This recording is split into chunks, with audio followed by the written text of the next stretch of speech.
In this lesson, we're going to learn about polynomials. We will define and identify polynomials.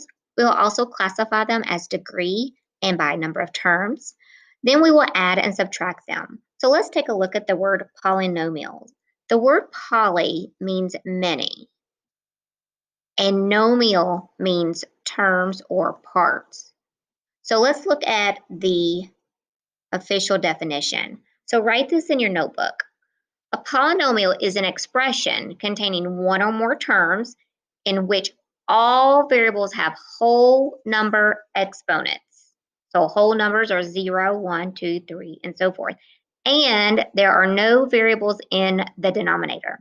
So in the chart that you want to write down in your notes, on the left column, we have examples of polynomials, and on the right, these are non-examples.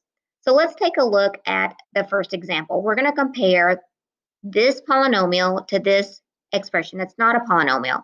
So you can see the difference. X is not part of the radicand, therefore this is a polynomial. The x is part of the radical here, and therefore it is not a polynomial. And you may not know this notation, but you can rewrite the square root of x as x to the 1/2. And now you can see that my variable has an exponent that is not a whole number. That is why this is not a polynomial. 3x squared, it meets the criteria for a polynomial. However, this 1/2 on my variable is not a whole number, so it's not a polynomial. We can have x over 2. However, we cannot have a variable in the denominator, so this makes this not a polynomial. This one looks like it might not be a polynomial because my exponent on the variable is negative. However, I don't know if you've learned it this far, but when you have a negative exponent, to simplify the negative on the exponent, you reciprocate the factor. So I'm going to bring this x to the -1 and flip it up to the numerator, making it have a positive exponent. Now you can see why it really is a polynomial. However, we have x to the -1 here. Therefore, this -1 is not a whole number. Therefore, the expression is not a polynomial. Now let's look at classifying polynomials by terms. The first thing is we need to remember that terms are separated by addition and subtraction. So in this example here, we have 3x squared plus 9x minus 5. So you can see that the addition and the subtraction break this polynomial into 3 terms. Now, this first term has 2 factors, 3 times x squared. 3 and x squared are factors of that term. But remember, multiplication or division separate terms, only addition and subtraction. This term has 2 factors, 9 and x, and our constant has 1 term. Now let's write this table in your notes, and let's talk about the names of specific polynomials when we classify by terms. So you can see that we have a monomial, which mono means one. So this is a polynomial, and remember nomial means terms, and therefore there's only one term. So we have 1, 2, 3 examples here. So again, this is 2 factors, but 1 term. This has 3 factors, but it's still 1 single term. And this has 3 factors, 3x and the 1/8. So each of those are monomials. Then we have a binomial. Bi means 2. And here we have 2 examples of a binomial. We have 2 terms separated by addition. And then we have 2 terms, in this example, separated by subtraction. Now let's look at our third one. We have a trinomial, which means 3. So we have 3 terms. 1, 2, 3. 3 terms. Now anything more than 3 terms, we just call it a polynomial. So we could call this monomial. All of these are all polynomials, but monomial, binomial, and trinomial, they have specific names. So anything that has more than 3 terms, we just consider a polynomial. Now let's take a look at a few other definitions dealing with degree. So the degree of a term is the sum of the exponents. So here we have a monomial. And if I want to know the degree of this term, if I ask what is the degree of this monomial, you are going to look at the variables and you are going to add the exponents. So this has a degree of 3. Now, if I were to ask for the degree of a polynomial, you're going to go through each term and see which one has the highest degree. So this term has a degree of 4, this term has a degree of 3, and this last term has a degree of 2. So the degree of this polynomial has a degree of 4. So in this chart, we're going to take a look at the names of a polynomial when they're classified by the degree. So we're going to look at from 0 to a degree of 5. And here are the names, and then here are the examples. So when you have a polynomial that's called a constant, you say it has a degree of 0, and there are no variables.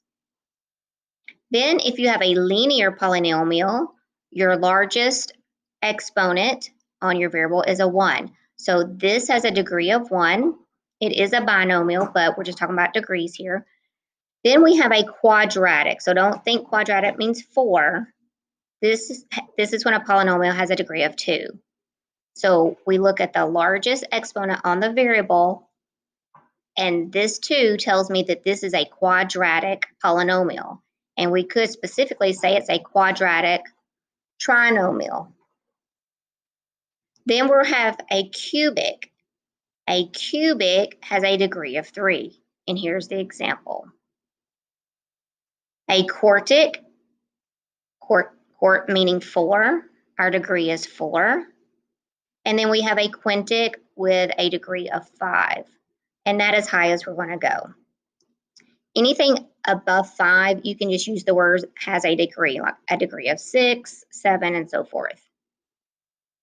So a couple more vocabulary words before we practice. Standard form is when you have all your like terms combined and each term is written in descending order, meaning the largest exponent comes first and then it goes all the way down to the least.